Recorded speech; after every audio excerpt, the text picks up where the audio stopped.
Yes, good afternoon 10th class. तो आज हम लोग अपने पॉलिटिकल पार्टीज यानी कि राजनीतिक दल के आगे के टॉपिक को पढ़ाते हैं। नेशनल पार्टीज यानी राष्ट्रीय दल नेक्स्ट हमारा टॉपिक है। तो लास्ट टॉपिक में हमने फंक्शंस ऑफ पॉलिटिकल पार्टीज की बात की थी। तो आज हम लोग नेशनल पार्टीज कौन होते हैं। Every party in the country has to register with the election commission. हमारा जो चुनाव आयोग है, इलेक्शन कमीशन है, हर एक पार्टी को वहाँ पे रजिस्टर करवाना पड़ता है, तभी वो इलेक्शंस में खड़े हो पाते हैं। Many big parties are given a unique symbol. जो बहुत बड़े बड़े पार्टीज होते हैं उनको इलेक्शन कमीशन एक यूनिक सिंबल देता है।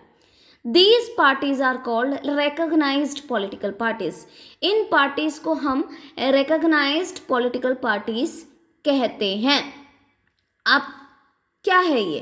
A party that secures at least 6% of the total votes in election of legislative assembly of a state and wins at least 2 seats in the recognized as state party. अब state party किसे कहते हैं? राज्य दल किसे कहते हैं, है ना? राज्य दल किसे कहते हैं हम? वो पार्टी उनको राज्य दल कहते हैं जिनको कम से कम 6% टोटल वोट्स के 6% उस पार्टी को मिला हो लेजिस्लेटिव असेंबली में, विधानसभा इलेक्शंस में, स्टेट में, और कम से कम विधानसभा में 2 सीट उन्हें मिले हो, उनके एमएलएस को 2 एमएलएस को मिले हो, तो उसको क्या बोला जाता है? उसको स्टेट पार्टीज। ये मिनिमम रिक्वायरमेंट है। जैसे कहते हैं ना कि पास होने के लिए मिनिमम रिक्वायरमेंट 33% होती है, वैसे एक स्टेट पार्टी का औहदे के लिए मिनिमम रिक्वायरमेंट क्या है? 6% ऑफ द टोटल वोट, और विधानसभा में कम से कम 2 सीट चाहिए होती है। A party that secures at least 6% of the total vote in the Lok Sabha elections in 4 states and win at least 4 seats in the Lok Sabha is recognized as national party. तो party 2 तरह की होती है, एक तो state party राज्य दल, और दूसरे हैं नेशनल पार्टी यानी राष्ट्रीय दल। और राष्ट्रीय दल ऑब्वियसली बात है स्टेट पार्टी से बड़ा नेशनल पार्टी होती है। नेशनल पार्टी का ओहदे के लिए, नेशनल पार्टी बनने के लिए उनका मिनिमम रिक्वायरमेंट क्या है? लोकसभा इलेक्शंस यानी कि जो पीएम के लिए जो इलेक्शंस होते हैं, जो पूरी इंडिया में होते हैं, उसको लोकसभा इलेक्शंस कहते हैं। आप लास्ट ईयर ये पढ़ चुके हो।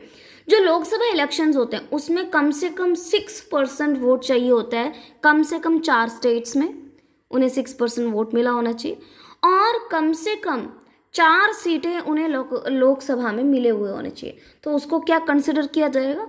उनको नेशनल पार्टी कंसिडर किया जाता है। There were 7 recognized national parties in our country in 2018.